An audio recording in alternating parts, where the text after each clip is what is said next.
하루의 말씀, 오늘은 예레미야 28장 10절에서 17절 말씀 가지고 함께 나눕니다. 성경 봉독합니다. 예언자 하나냐가 예언자 예레미야의 목에서 나무 멍에를 빼앗아 꺾어버렸다. 그리고 하나냐는 온 백성이 보는 앞에서 이렇게 말하였다. 나 주가 말한다. 내가 2년 안에 바빌로니아 왕 느부갓네살의 멍에를 모든 민족의 목에서 벗겨서 이와 같이 꺾어버리겠다. 예언자 예레미야는 그 자리를 떠났다. 예언자 하나냐가 예언자 예레미야의 목에서 나무 멍에를 빼앗아 꺾어버린 뒤에 주님께서 예레미야에게 이렇게 말씀하셨다. 너는 가서 하나냐에게 이렇게 전하여라. 나 주가 말한다. 너는 나무로 만든 멍에를 꺾어버렸으나 오히려 그 대신에 새로운 멍에를 만들고 말았다. 진실로 나 만군의 주 이스라엘의 하나님이 말한다. 내가 이 모든 민족의 목에 새로 만든 멍에를 메어놓고 바빌로니아 왕 느부갓네살을 섬기게 하였으니 그들이 그를 섬길 수밖에 없다. 나는 심지어 들짐승도 그에게 넘겨주었다.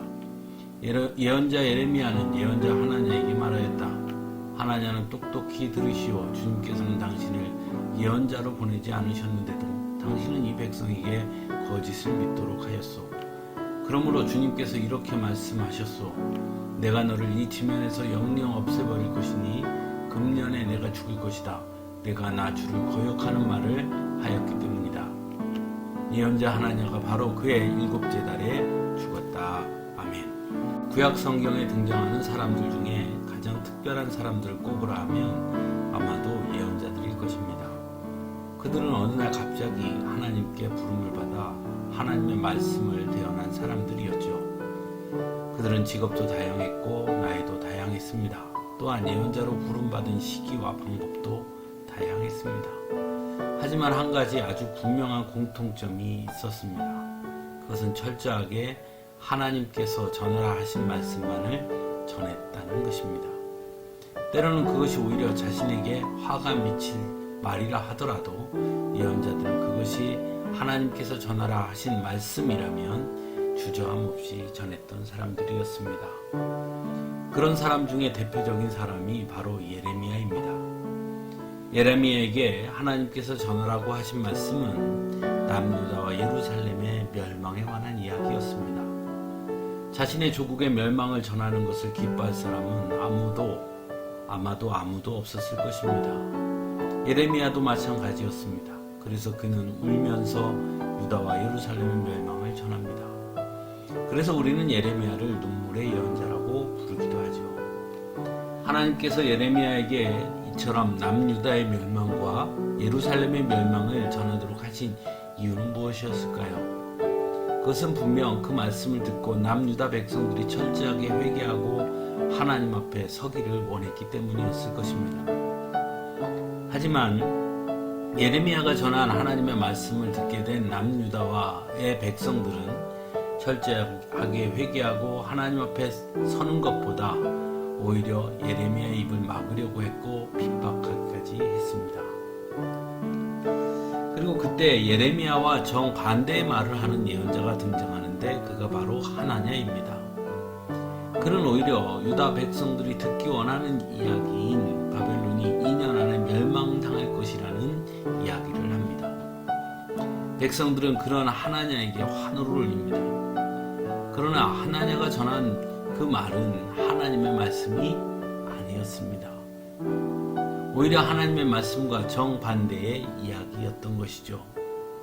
그래서 하나냐는 사람들이 원하는 이야기를 마치 하나님의 말씀인 양 전함으로 사람들에게는 환호성을 받았을지 모르지만 하나님께는 엄청난 진노를 사게 되는 것을 보게 됩니다. 그리고 그는 결국 죽음을 맞이하게 되지요.